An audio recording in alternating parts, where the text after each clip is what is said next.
누가복음 17장 17절입니다. 누가복음 17장 17절. 제가 봉독에 올리겠습니다.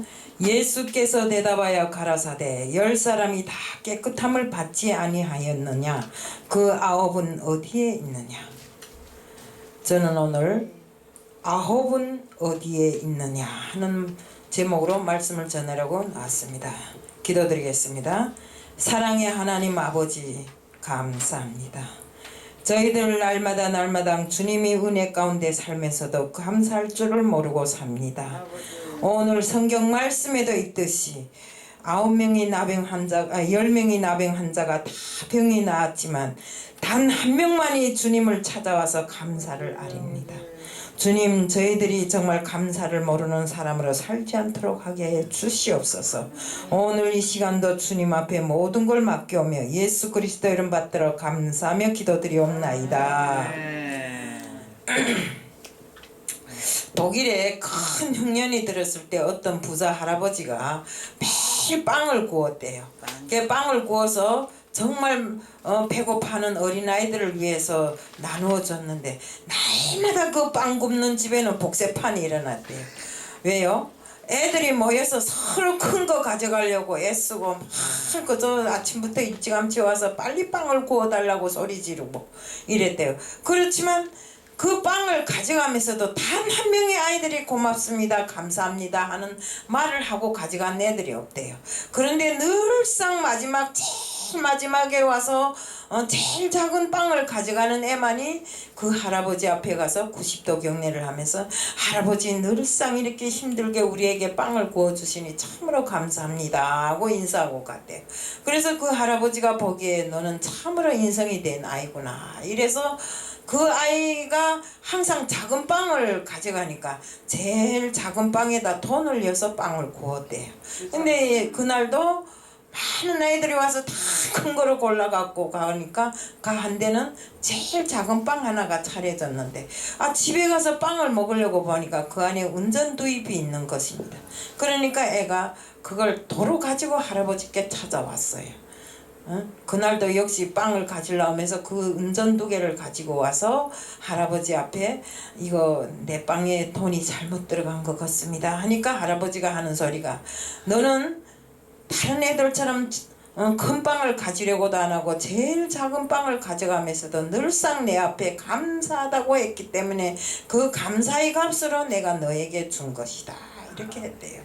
그러니까 우리가 정말 이 작은 애가 작은 빵을 가져가면서 작은 것에 감사할 줄 아는 이런 아이의 심정을 우리가 알아야 됩니다. 하지만 수많은 큰 빵을 가져가면서도 단 한 번도 그 할아버지 앞에 감사를 모르는 애들처럼 우리도 그런 사람이 아니었던가 하고 다시 한번 생각해 보지 않을 수 없습니다. 오늘 사건은 사마리아와 갈릴리 사이를 지날 때 일어난 이런 사건인데 예수님께서 사마리아를 직접 통과하지 않으시고 갈릴리 남쪽 요단강 근처로 우회하고 하여서 이동하고 계실 때 일입니다. 보통 이 경로는 유대인들이 예루살렘으로 가기 위해서 택하는 경로인데 누가복음 17장 12절 13절에 다음과 같이 기록되어 있습니다. 한 촌에 들어가시니 문둥병자 10명이 예수를 만나 멀리 서서 소리 높여 가로되 예수 선생님이시여 긍휼히 여기소서 하거늘. 이들은 나병 환자들이었습니다. 나병 환자 하면 우리나라에서 어떤 목사님이 생각나세요? 손양원 목사님이시죠. 나병 환자들을 직접 그 누구도 꺼리는 그 나병 환자들을 직접 찾아 들어가서 그들이 가슴에 예수를 심어줌으로 해서 그들도 비록 몸은 나병 환자로 갔지만 그들이 마음은 예수를 따르는 그 마음, 정말 죽어서 영원으로 갈 수 있는 그들이 다 되게 하였잖아요. 우리 나병 환자들인데 그들이 우리말로 하면 문둥병 환자고 또 좀 고급스레 말하면 한센병 환자입니다. 이들은 이 병은 아주 무서운 병으로서 피부 점막이 다 이렇게 골마서 또 발진이 생기고 이 눈 점막까지도 다 골마갖고 눈도 못 보고 이렇게 각종 염증을 일으키고 또 정확하게는 피딱지를 막 이렇게 그 염증이 막 이렇게 피가 섞여서 나와갖고 막 딱지가 이루어지고 그 다음에 또 출혈 징후를 보일 뿐만 아니라 각 부위에 감각을 잃어버려서 모다기가 거의 사람 발에 끼고 들어가도 아픈 줄을 모른대요. 이렇게 정말 사람을 산채로 부패시키는 이런 아주 무서운 병이었어요. 나균에 의해서 감염되는 병인데 쉽게 말하면 산채로 사람을 죽이는 이런 병이라고 합니다. 몸이 썩고 문드러지고 상처가 나고 부러지고 발에 못이 박혀도 감각이 없는 이 병에 걸리면 정말 아주 부정한 사람이라고 해서 성경에도 보면 문둥병 환자는 부정하니까 이 진 안에서 살지 못하고 진 밖으로 쫓아내보내서 살고 있어요. 우리 성경에 보면 그렇잖아요. 나병 환자는 그 병령 안에서 못 그 진 안에서 못 살아요. 이렇게 쫓겨나서 바깥에 나가서 어렵게 살았어요. 우리 정말로 그들은 일단 문둥병 환자라고 판결만 받으면 가족과 이별해야 되고 정상인들과 가까이 할 수 없어요. 그렇기 때문에 그들은 항상 사람들을 만나면 부정하다고 소리 지릅니다. 왜 그런가 하면 이 문둥병 환자 옆에 가면 작게는 50m 바깥으로 떨어져 있어야지 그렇지 않으면 가까이 있으면 공기오염으로 해서 성성한 사람이 또 문둥병으로 전염되게 돼 있는 것입니다. 우리 민수기 5장 2절 3절에 보면 그들은 정상인들과 가까이 할 수 없고 마을 밖으로 쫓겨나게 되는데 사실 사회적으로 사형 선고를 받은 사람들이나 다름없었습니다. 바클레이 신학자에 따르면 문둥병자 쪽에서 건강한 사람이 이렇게 다가가면 50m 밖으로 안으로 다가갔을 때는 무조건 전염된다고 이렇게 말했어요. 그들은 예수님이 지나가시는데도 가까이 가지 못하고 큰 목소리로 자기들이 존재를 예수님께 알렸습니다. 멀리 서서 예수 선생이시여 우리를 긍휼히 여겨달라고 큰 소리로 외치면서 애절하게 이렇게 부르짖으니 예수님께서 발걸음을 멈추고 제사장에게 가서 보이라고 했어요. 당시 제사장들은 판결할 권한, 사명 권한을 다 가지고 있었어요. 그렇기 때문에 어떤 사람이 나병에 걸렸다고 하면 그 사람이 다 나았을 때 제사장이 판결해서 너는 나음을 받았도다 하면 그 사람은 다 나음을 나았기 때문에 집에도 들어갈 수 있고 그 진영 안으로 들어갈 수 있습니다. 그런데 그들이 제사장을 찾아가는 과정에 나병이 다 나았어요. 근데 나병이 나은 줄을 알고 사마리아 사람 한 사람만 예수님을 찾아와서 감사하다고 정말 예수님께 감사를 고백했어요. 하지만 나머지 9명은 어디로 갔을까요? 물론 오랫동안 친지들과 떨어져 있고 정말 이렇게 어려운 외로운 생활을 하다 보니까 병이 낫자마자 집에도 가고 싶어서 갔겠죠. 그렇지만 그들은 한 가지를 망각하고 살았어요. 그들이 믿음으로 인해서 나병이 나을 수는 있었지만 감사할 수 있는 그 감사를 잊어버린 것입니다. 그러니까 우리 생활에서는 살아가는데 순서가 있잖아요. 이거 첫째 저거 둘째 하고 살아가는 순서가 있는데 믿음으로 살아서 병은 나았을지언정 그 순서를 어겨갖고 정말 감사를 망각하는 이런 생활을 했다라 이겁니다. 정말 이것이 오늘날 우리들이 살아가는 모습이 아닐까 하고 생각해 봤습니다. 누가복음 17장 17절에 했듯이 주님께서는 감사를 망각한 이런 아홉을 찾은 것입니다. 아홉은 정말로 믿음은 있었지만 주님께 감사를 잊음으로 해서 주님께서 다시 돌아오지 않았고 주님께서 다시 찾으시는 이런 대상이 되었습니다. 정말 이 감사를 모르고 있는 이런 정말 사람을 예를 들어보면 부모를 잃고 고아가 되어서 길거리에 방황하고 있는 애를 데려다가 키워줬고 학교도 보냈고 장가도 보냈어요. 그런데 어느 날 갑자기 자기 아버지를 송사했어요. 재판부에다 송사해서 재산을 내가 유산으로 받아야 되는데 재산을 상속해 주지 않는다고 고소했어요. 정말 이런 것을 볼 때 그 사람이 매우 허탈해 하더라고요. 그래서 내가 아니 그렇게 키워줬는데 어떻게 그런 짓을 할까요 하니까 그런 사람이 있다고 하면서 참으로 세상에 나쁜 사람이 좋은 사람보다 더 많습니다고 이렇게 이야기를 하면서 매우 허탈해하는 것을 본 적이 있는데, 감사를 모르는 자는 은혜도 몰라요. 그 자기를 이 험한 세상에서 자기를 키워주느라고 그렇게 고생했고 좋은 학교를 보내주느라고 애썼고 또 장가까지 보내서 애들까지 낳게 했는데 그 유산이 재산이 뭐이라고 그것을 상속해 주지 않는다고 소송하는 그 사람이 마음을 볼 때 정말 우리 주위에도 이런 사람들이 있지 않겠는가 이런 생각을 해봤습니다. 코로나 팬데믹 기간에 제가 알고 있는 사람들 중에 정말 우리 곁을 떠난 사람들이 많습니다. 제가 제일 잘 알고 있는 3명의 목사님들과 전도사 한 분도 우리 곁을 떠났어요. 코로나로 인해서. 정말 추수감사절에 우리가 고백을 많이 했잖아요. 감사해야 한다고. 우리 모두는 날마다 감사를 고백하며 살아가기를 축복합니다. 오늘 우리 말씀 가운데 나오는 10명이 정말 한센병 환자들이 공통점과 다른 점을 찾아봤어요. 제가 공통점은 믿음이 있다는 것입니다. 그러나 다른 점이 무엇입니까? 감사를 모른다는 것입니다. 감사가 서로 틀리다는 것입니다. 우리 누가복음 17장 13절에 보면 소리 높여 예수 선생님이시여 우리를 긍휼히 여기소서 하면서 지나가는 예수를 불러갖고 자기들이 정말 해결되지 못한 문제를 함께 해결했어요.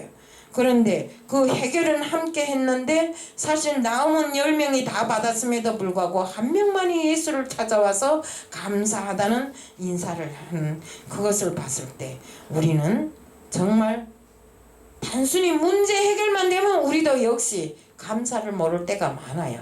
내 문제만 해결되면 그것이 내 덕인 줄 알아요. 하지만 우리의 모든 문제는 내가 만들었을지라도 하나님이 해결하신다는 것. 그렇기 때문에 우리는 항상 정말 하나님 앞에 정말 감사하는 우리들이 되어야 됩니다. 우리 신앙에서 가장 중요한 것은 믿음입니다. 이들은 비록 주님께 가까이 할 수도 없는 한생병자였지만 인생을 포기하지 않고 우리를 불쌍히 여겨달라고 간절하고 애절한 마음으로 하나님 앞에 믿음으로 표시했어요. 때문에 하나님께서 그들이 믿음을 보시고 낫게 해주셨는데 그들이 주님께서는 그랬잖아요. 내가 원하노니 깨끗함을 받으라 이런 말로 표현할 수 있었지만 주님은 그런 표현을 하지 않으셨어요. 거저 제사장한테 가서 보이라고 했는데 제사장은 그 말을 믿고 제사장한테 찾아간 그들이 믿음이 좋았다 할지라도 결국에 가서는 나음을 받고도 감사를 모르고 은혜를 모르는 이들이 결국에 정말 오늘날 우리들이 갖고 있는 죄인지도 모릅니다.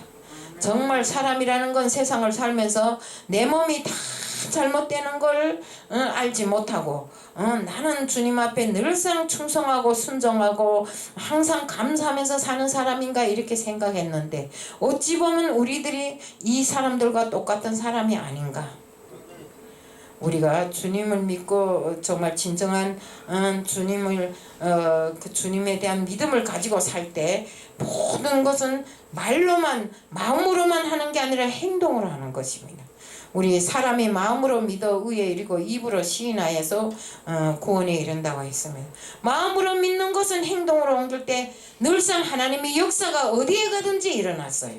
우리 여리고성을 믿음으로 돌 때 무너졌고 요단강에 복개를 맨 제사장들이 앞장서서 하나님이 그 말씀을 믿고 요단강에 들어섰을 때 요단강이 갈라졌어요.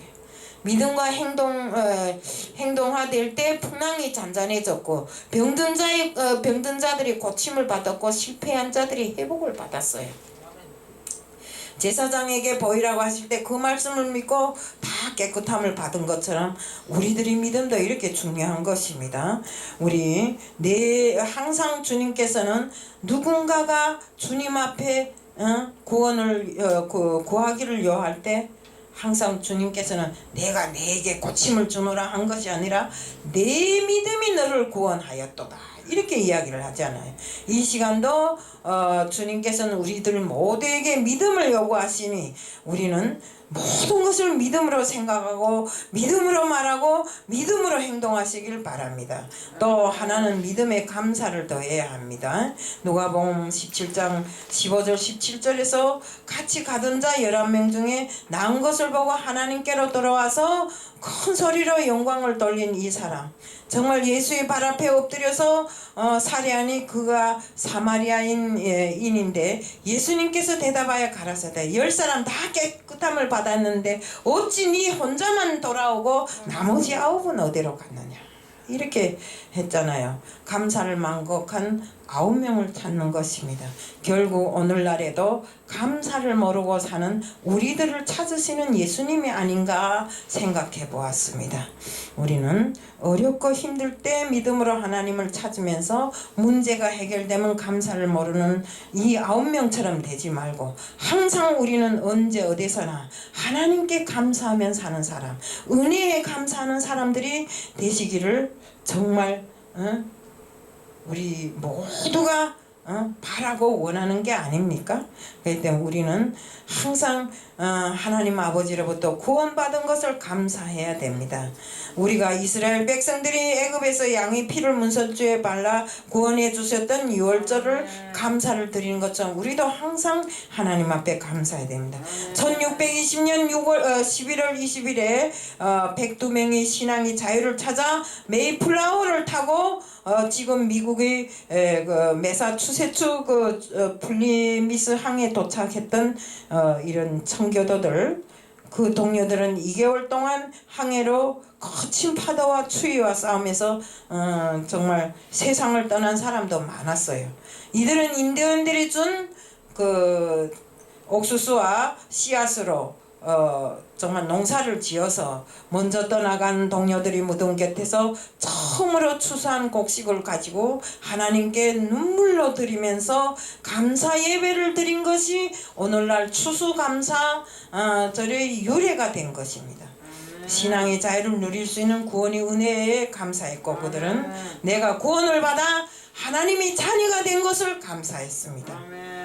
우리가 또한 지금까지 우리가 살아온 것을 감사해야 됩니다. 우리는 감사할 조건이 없는 게 아니라 감사를 깨닫지 못해서 감사를 못합니다. 제가 늘상 하는 이야기지만 정말 제가 탈북하는 과정에 감사할 것이 너무나도 많았어요. 제가 우리 아들을 군대에 보내지 않았더라면 여기에 왔을까 하는 생각도 해봤어요. 아들이 군대에 가서 정말 영양실조로 지금 말하면 정말 안 된 일이지만 영양실조로 집에 돌아왔기 때문에 제가 탈북을 했고 그 탈북을 하면서 정말 많고 많은 그 모든 과정들이 지금 생각해보면 하나님의 은혜였는데 정말 거기에 감사하고 내가 100번 1000번 하나님의 은혜에 정말 보답할 길을 찾아야 되는데 항상 저는 하나님을 모르다 보니까 감사를 몰랐고 그 은혜를 몰랐고 지금에 와서야 이것도 하나님 은혜였구나 저것도 하나님 은혜였구나 정말 감사하구나 하지만 근데 벌써 하나님 앞에 감사를 드리고 하나님의 자녀로서 내 삶이 정말 모든 것이 공정하게 살았더라면 오늘날 우리 세계선교복지신문방송도 이런 상황에 있지 않고 정말 우리도 고대강실 같은 커다란 집을 하나 해놓고 정말 거기에서 하나님이 복음을 전하면서 살았을 것인데 모르고 살다 보니까 은혜에 정말 불순종했고 은혜에 감사하지 못했습니다. 그래서 이런 말을 하면 저 사람이 왜 저런 말을 할까 하는데 저도 한때는 하나님의 은혜로 돈을 많이 가지고 살다가 불량하게 살아서 그 돈 다 다단계에다 떼우고 이렇게 하다 보니까 나중에는 빈손 들고 하나님 앞에 나왔는데 어쨌든 그 돈은 살아있어요. 떼었다고 생각했는데 떼온 건 떼온 거고 또 하나님이 그보다 더 많이 주셨더라고요. 그래서 이제 앞으로 우리 세계선교복지신문방송도 남들이 부러워할 만큼이 아니래도 좋은 데를 골라서 정말 우리가 다니기에도 편리한 데를 골라서 이렇게 방송을 진심으로 하나님 앞에 영광 돌리는 이런 자리로 마련하려고 생각합니다. 그리고 우리는 항상 우리의 모든 삶을, 우리의 모든 미래를 하나님께 맡겨야 됩니다. 내 삶뿐만 아니라 내 가족, 내 자식들까지 미래까지도 하나님께 맡기고 우리 자식들도 하나님 앞에 영광 돌리고 살고 감사하는 삶을 사는 이런 삶들을 살아야 됩니다. 우리는 정말 아브라함을 위해서 순양을 예비해 놓으신 하나님께 항상 아브라함이 감사한 것처럼 우리도 정말 우리를 위해서 모태에서부터 예비하신 하나님을 위해서 감사하며 우리는 항상 믿음 위에 믿음을 더하고 믿음 위에 감사를 더하면서 살아가는 우리들 모두가 되자는 것을 말씀드리면서 오늘 말씀을 마칩니다. 사랑의 하나님 아버지 감사합니다. 감사를 알고 살게 해주심에도 감사합니다. 우리들 모두 하나님 앞에 감사하고 믿음의 감사를 더하면서 은혜에 또 감사를 더하면서 살아가게 하여 주시옵소서. 오늘 이 시간도 주님 앞에 맡겨며 예수 그리스도 이름 받들어 감사하며 기도드리옵나이다. 아멘.